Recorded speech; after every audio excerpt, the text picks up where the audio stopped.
मेरे साथ हैं 19 वर्ष के वेद मूर्ति देवव्रत महेश रेखे जी। कि 8 साल की उम्र में जब मेरा जनेऊ हुआ तो पिताजी ने ही 12 साल तक मुझे अध्ययन करवाया, मुझे पढ़ाया। 8 तरह की विधियां होती हैं अलग अलग, जिससे आप याद कर, उसमें दंडक्रम एक विधि है, तो आपने इसी विधि को क्यों चुना? लगभग 1952 में हमारे जो परंपरा गोडसे परंपरा है, तो उनके जो गोडसे गुरुजी श्री कृष्ण शास्त्री गोडसे गुरुजी है, उन्होंने इसका जो अष्ट विकृति रहता है, तो उसका पारण जो सबसे कठिन विकृति है घन पारायण, उसका पारण 1952 में किया था। नमस्कार, अमर उजाला में आप सभी का स्वागत है। मेरे लिए अत्यंत गौरव और आनंद का विषय है कि आज मेरे साथ एक ऐसे युवा हैं जिन्होंने न केवल हम सब का बल्कि पूरे भारत का मस्तक बहुत गर्व से ऊंचा कर दिया है। दुनिया को यह बताया है कि भारत का जो स्वर्णिम गौरव है वो क्या है, और सारी दुनिया से बड़ी बड़ी सभ्यताओं के चिन्ह मिट जाने के बाद भी भारत की सभ्यता आज भी अपनी पहचान को बनाए हुए क्यों रख पा रही है। जी हाँ, मेरे साथ हैं 19 वर्ष के वेद मूर्ति देवव्रत महेश रेखे जी, जिन्होंने काशी नगरी, जिसको पुरातन से भी पुरातन माना जाता है, वहां पर वो कीर्तिमान रच दिया जो बहुत लंबे अरसे तक, 2 सदियों तक, 200 सालों तक कोई नहीं कर पाया था।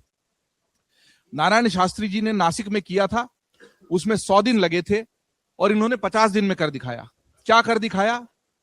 हमारे जो 4 वेद हैं उसमें से शुक्ल यजुर्वेद की माध्यम दिन शाखा से उन्होंने उन श्लोकों का 50 दिनों तक लगातार उच्चारण किया, वो भी दंडक्रम पारायण से। दंडक्रम पारायण भी वो एक कठिन विधि जिसको करने के लिए अच्छे अच्छे विद्वानों को भी बहुत श्रम लगता है और वो नहीं कर पाते हैं। उन्होंने कैसे किया, ये उपलब्धि कैसे हासिल की और इसका महत्व क्या है, ये जानेंगे हम खुद देवव्रत जी से। देवव्रत जी, आपका अमर उजाला में स्वागत है। सबसे पहले तो ये बताइए कि ये उपलब्धि, बहुत से लोग तो शायद समझ ही नहीं पाएंगे कि ये उपलब्धि क्या है, आपने कैसे कर दिखाई। लोगों को लगता है इसमें कौन सी बड़ी बात है। इतने आज के समय में जब लोग एक मोबाइल नंबर नहीं याद कर पाते, आपने इतने सारे श्लोकों का, ऋचाओं का याद करके उसी क्रम में पाठ किया जैसा कि वर्णित है हमारे वेदों में।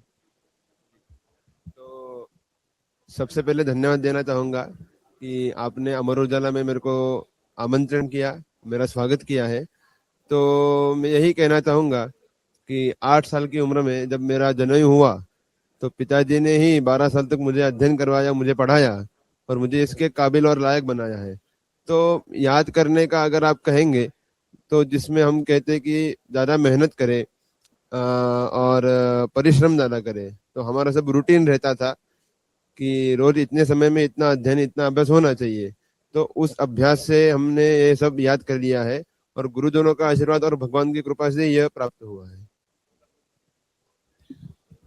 जहां तक मेरी जानकारी, और मैं गलत नहीं हूं, तो जो 8 तरह की विधियां होती हैं अलग अलग, जिससे आप याद कर, उसमें दंडक्रम एक विधि है, तो आपने इसी विधि को क्यों चुना? और ये इसलिए बनी थी, मैं बता दूं आप लोगों के लिए, कि हमारे जो वेद हैं वो लोगों की पुस्तकें जला देंगे लेकिन हमारी स्मृति को नहीं जला सकते, और स्मृति में दोष नहीं हो, उच्चारण में दोष नहीं हो, इसलिए ऐसी विधियां विकसित की गई कि वो अपनी पूर्ण शुद्धता के साथ श्लोक हम तक पहुंचते रहे सदियों तक, पीढ़ी दर पीढ़ी। तो आपने इसी दंडक्रम विधि को ही क्यों चुना? लगभग 1952 में हमारे जो परंपरा गोडसे परंपरा है, तो उनके जो गोडसे गुरुजी श्री कृष्ण शास्त्री गोडसे गुरुजी है, उन्होंने इसका जो अष्ट विकृति रहता है, तो उसका पारण जो सबसे कठिन विकृति है घन पारायण, उसका पारण 1952 में किया था। तो उसके बाद 52 साल के बाद मेरे पिताजी ने घन पारण किया था। तो बीच में 50 साल में किसने पारण नहीं किया था, तो पिताजी ने भी वही पारण किया था जहां भी मैंने पारण किया है। 2002 में पिताजी ने किया था। और मेरे पारण के जो मुख्य श्रोता थे देवेंद्र रामचंद्र गढ़ीकर जी, उन्होंने भी 2006 में घन का पारण किया था। अष्ट विकृति में जो विकृति है, तो घन का पारण किया था। तो पिताजी ने ही आज्ञा दी कि अभी घन पारण तो बहुत हो चुके, तो कोई नई विकृति का तुम पारण करो। तो उसमें भी मैंने अष्ट विकृति सब देख ली, तो उसमें भी सबसे जो कठिन है दंडक्रम, तो उसका पारण करने का पिताजी ने आज्ञा किया और उसी की आज्ञा पर और उन्हीं की कृपा से यह पारण हुआ है, इसलिए मैंने इसको चुना था। तो घन पारायण आपके पिताजी भी कर चुके हैं, और उसके पहले भी कुछ घन पारायण, घन मतलब जो क्यूब होता है, क्यूब की तरह गूंथ देते हैं, पिरो देते हैं श्लोकों को, लेकिन ये दंडक्रम उससे भी कठिन होता है। क्यों कठिन होता है? क्योंकि इसमें कैसा होता है, इसकी आपको विधि समझाता हूं मैं कि एक मंत्र को 8 प्रकार से बोला जाता है, 8 प्रकार से। तो उसमें जो दंड क्रम विकृति है उसका मैं आपको अंकों के द्वारा आपका उसका सीक्वेंस बताता हूँ कैसा होता है। सबसे पहले हम बोलेंगे 1 2, ये हुआ क्रम, और उसको फिर से उल्टा बोलना है 2 1, हाँ ये हुआ दंड।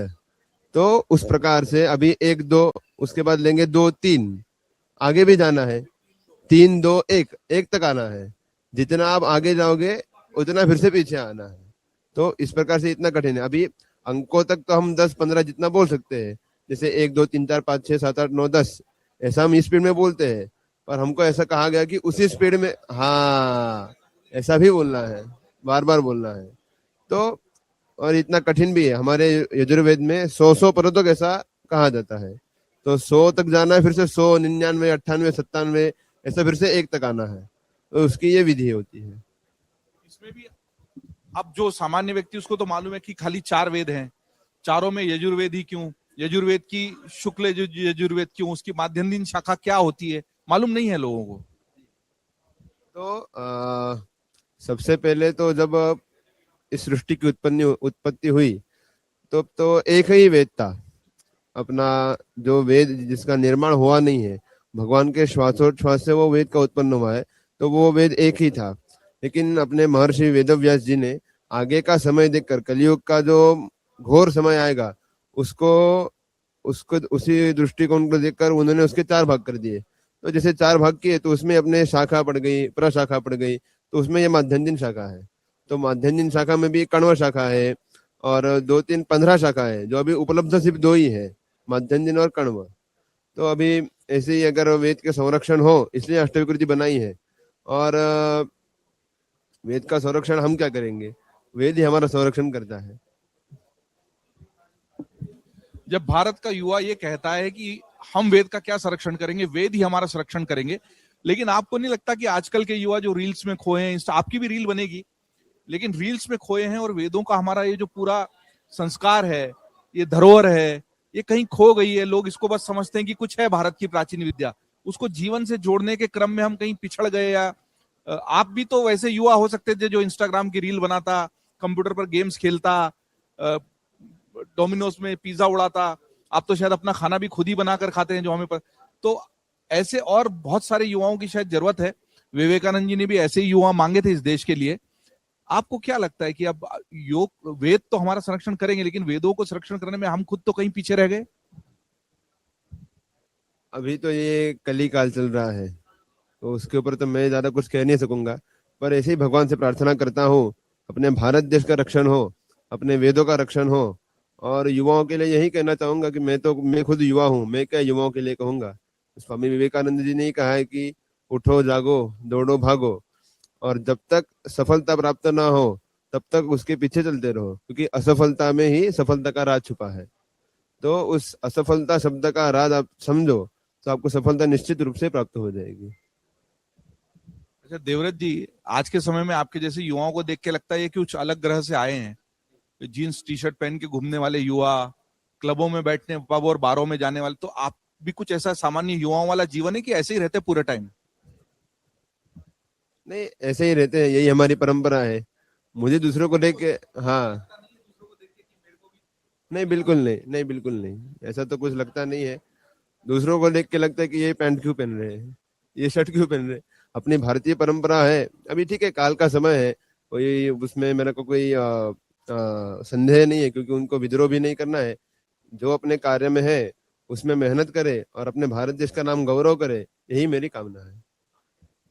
बहुत अच्छी बात कही आपने। मुझे लगता है पैंट शर्ट पहनने में बुराई नहीं है, लेकिन हमारे वेदों को, हमारी प्राचीन ज्ञान परंपरा को, संस्कारों को पिछड़ा मानने में, उपयोगी नहीं मानने में ज्यादा पिछड़ापन है। सोच का पिछड़ापन है, कपड़ों का पिछड़ापन तो अपनी जगह है। मुझे लगता है कि हमें देवव्रत जैसे बहुत सारे युवाओं की जरूरत है जो भारत के उस प्राचीन वैभव और गौरव को लौटा सके। मेरा आखिरी सवाल, बहुत व्यस्त है, अमर उजाला के संवाद में आए हुए हैं, आपने पढ़ दिया, पाठ कर दिया, एक बड़ा कीर्तिमान हो गया, 200 साल बाद आप कर पाए दंड क्रम से, घन पारायण या दूसरे होते वो तो करते रहते लोग। आगे क्या, यहां से आगे का आपका रास्ता क्या है, आपका भविष्य क्या है, आप क्या करेंगे? क्या आपके जैसे और युवा तैयार करेंगे, या अगला भी कोई ऐसा अभ्यास आपके मन में है जो और भी कठिन है? अभी तो और अध्ययन और अभ्यास करना बाकी है, और इसमें और एक विषय आता है शतपथ ब्राह्मण का, जिसका अभी कोई अध्ययन लगभग मेरे ख्याल से कोई कर नहीं रहा है, और उसी का अध्ययन करने की हमारी इच्छा है, और अपने वेद और भारत की और सनातन धर्म की ध्वजा ऐसे ही पूरे विश्व में हो, यही हम कामना करते हैं। गुरुर्ब्रह्मा गुरुर्विष्णु गुरुर्देवो महेश्वरः, गुरु साक्षात् परब्रह्म तस्मै श्री गुरवे नमः। सदाशिवसमारम्भां शङ्कराचार्य मध्यमाम् अस्मदाचार्यपर्यन्तां वन्दे गुरुपरम्पराम्। गणनाथ सरस्वती रविशुक्र बृहस्पतीन् पंचैतान् संस्मरे नित्यं वेदवाणीं प्रवर्तते। अभी जो जिस दंड क्रम का पालन हुआ है उसका ही एक मंत्र मैं आपको सुनाता हूँ जी। श्री गुरुभ्यो नमः। हरिः ओम। विष्णोः कर्माणि कर्माणि विष्णोः विष्णोः कर्माणि कर्माणि पश्यत पश्यत कर्माणि विष्णोः विष्णोः कर्माणि कर्माणि पश्यत पश्यत जताः जताः पश्यत कर्माणि विष्णोः विष्णोः कर्माणि कर्माणि पश्यत पश्यत जताः जतो व्रतानि व्रतानि जताः पश्यत कर्माणि विष्णोः विष्णोः कर्माणि कर्माणि पश्यत पश्यत जताः जतो व्रतानि व्रतानि पस्पशे पस्पशे व्रतानि जताः पश्यत कर्माणि विष्णोः विष्णोः कर्माणि कर्माणि पश्यत पश्यत जताः जतो व्रतानि व्रतानि पस्पशे पस्पश इति पस्पशे इन्द्रस्य जुज्याः जुज्या इन्द्रस्य इन्द्रस्य जुज्याः जुज्याः सखा सखा जुज्या इन्द्रस्य इन्द्रस्य जुज्याः जुज्याः सखा सखेति सखा। हरिः ओम। बहुत सारे लोगों को ये अजूबा या चमत्कार लग सकता है, क्योंकि हम अपने सामान्य जीवन में इस तरह के दृश्य कम देखते हैं, लेकिन यही वो भारत है जो अलग है, यही वो भारत है जो दुनिया के पास नहीं है, यही वो थाती है, यही वो विरासत है जिसकी वजह से दुनिया हमें फिर से विश्व गुरु मानने के लिए मजबूर हो जाएगी, और इसी को संजोना जरूरी है। और जब देवव्रत जैसे युवा इसको संजोते हैं तो हमारी उम्मीद की किरणें और प्रखर हो जाती हैं। अमर उजाला पर देवव्रत जी आए, उनका बहुत आभार। अभी मंच पर भी उनका एक सत्र होना है, इसलिए फिलहाल मैं इस बातचीत को यहीं विराम दे रहा हूं। आपको शुभकामनाएं भविष्य के लिए। अगर आप ये वीडियो YouTube पर देख रहे हैं तो हमारे चैनल को सब्सक्राइब कर बेल आइकन दबाएं, और Facebook पर देख रहे हैं तो हमारे पेज को लाइक करें।